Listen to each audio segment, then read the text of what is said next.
Bu, iki wis mari ya survene. Engko jam 2 sampai enteni duitnya cair. Nggih, sun ya, Mbak ya. Nggih, nggih, monggo. Nggih. Mbak Yus, cair rek.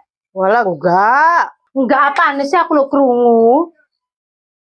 Walah Mbak ya biasa utang-utangan.